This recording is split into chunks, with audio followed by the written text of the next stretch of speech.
My sister stole my husband. I never imagined those words would be my reality. Lily was my younger sister, the one who called me her best friend, the one who cried at my wedding, telling me how lucky I was to have found Daniel.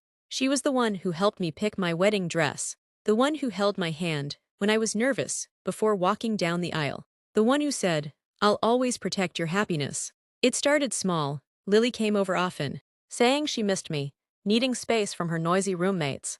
I loved having her around. She would cook dinner, laugh with Daniel while I worked late, telling me later how lucky I was to have a man like him. Daniel started coming home late, claiming long meetings. His phone would buzz, and he would smile down at it, quickly turning it over when I glanced his way. I would ask if everything was okay, and he would kiss my forehead, saying, "Don't worry so much." Lily would tell me I was overthinking, that Daniel adored me, that I needed to relax. But then there were the small things that didn't add up. The scent of Lily's perfume on Daniel's shirts, the hair ties she left behind that ended up in his car, the way their laughter would stop when I entered the room.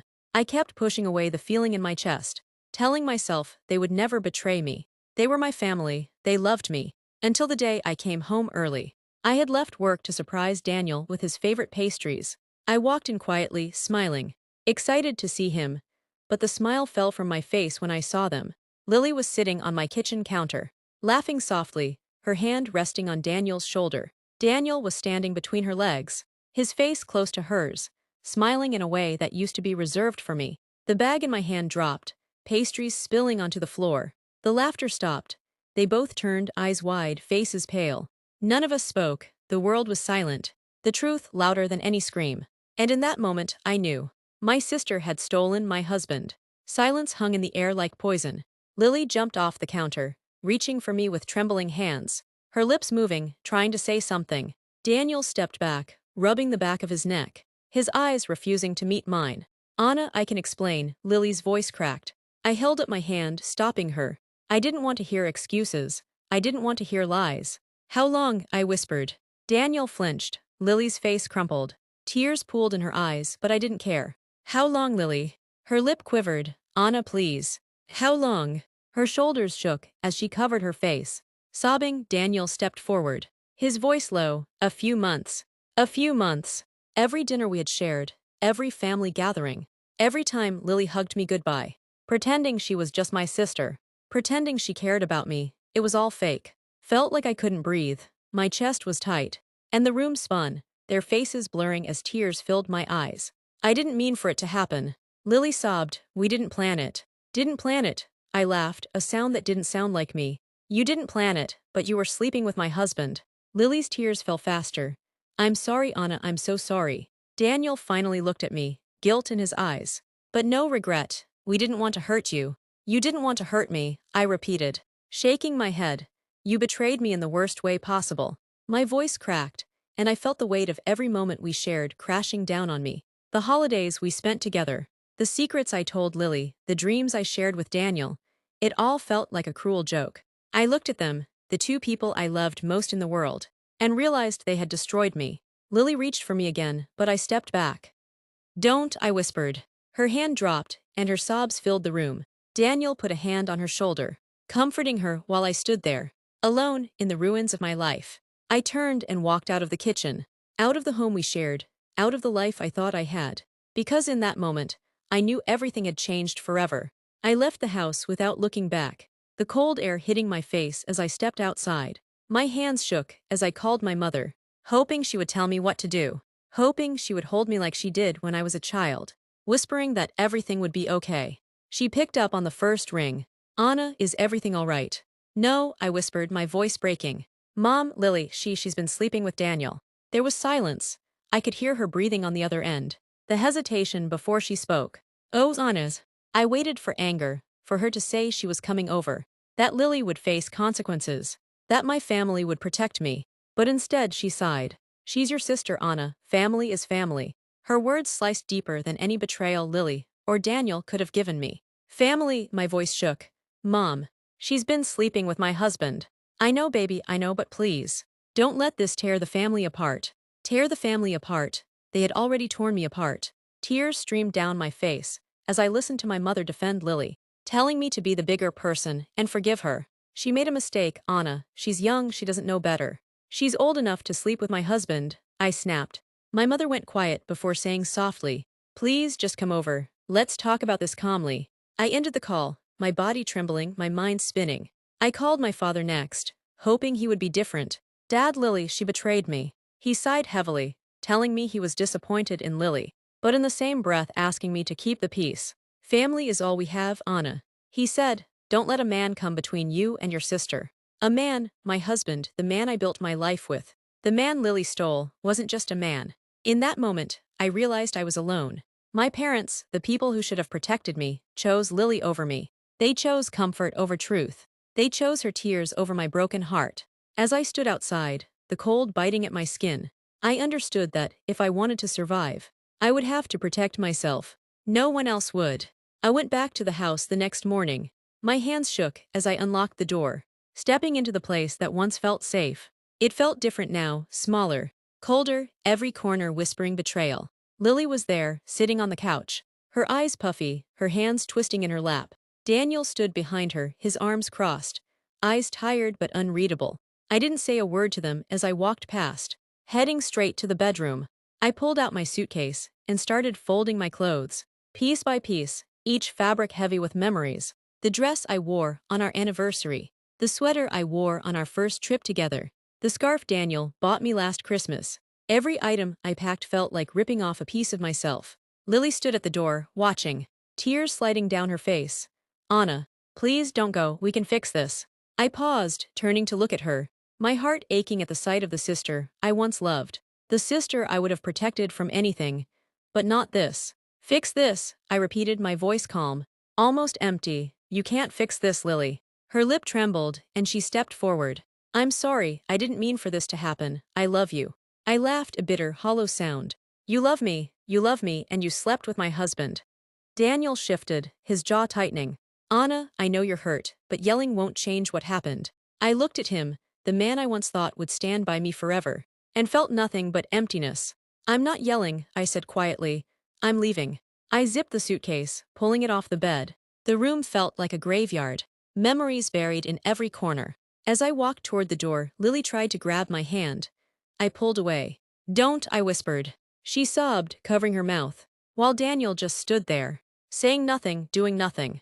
At the door, I turned back one last time, taking in the home we built, the life they destroyed. Goodbye, I said, and I walked out, closing the door behind me, leaving behind the house, the man, and the sister who betrayed me. For the first time in a long time, I chose myself. The apartment was small, with thin walls and squeaky floors, a stark contrast to the warm home I left behind. The first night alone, I sat on the mattress on the floor, staring at the single suitcase and the boxes stacked in the corner.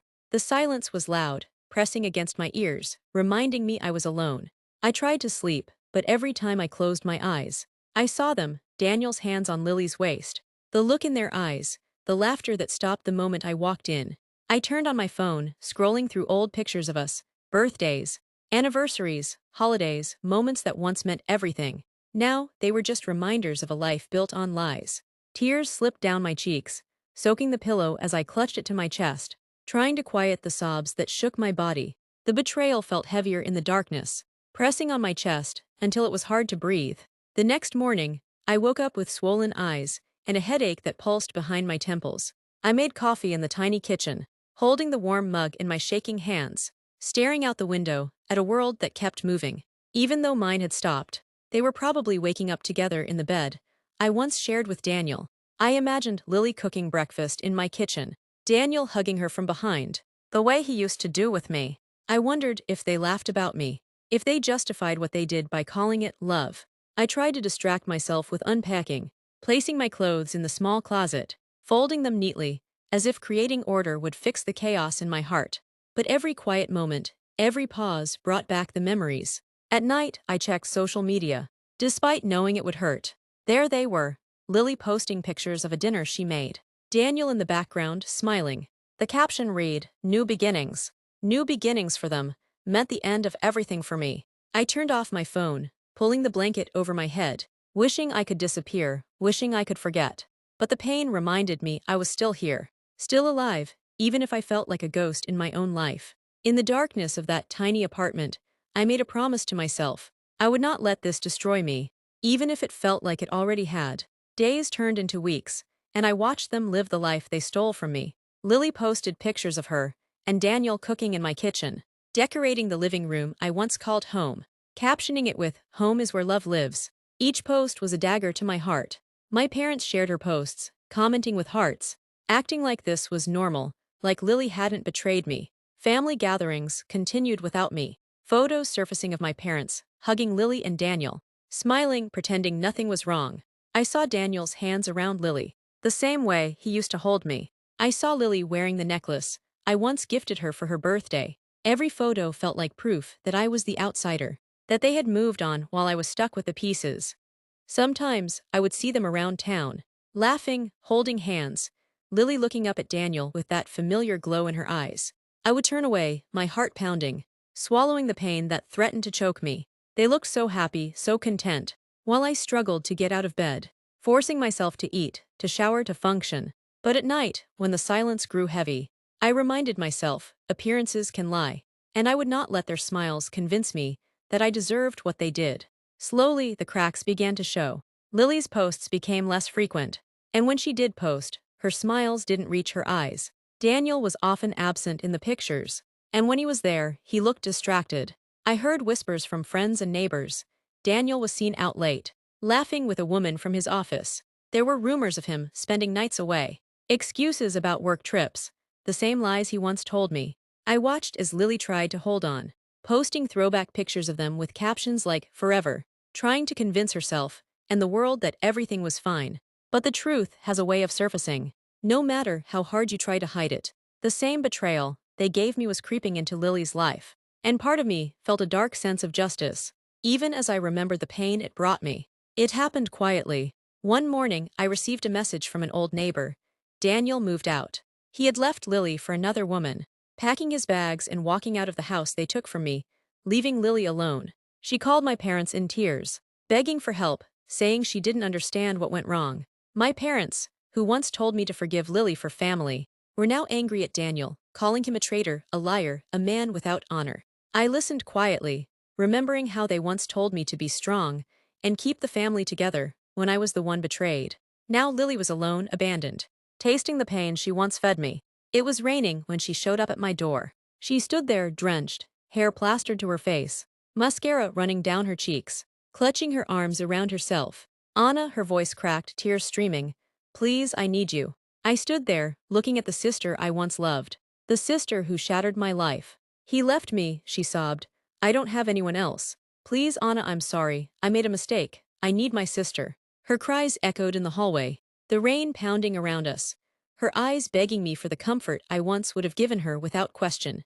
I felt the old pain rising, the memories of the nights I cried alone, the days I couldn't eat, the betrayal that nearly destroyed me.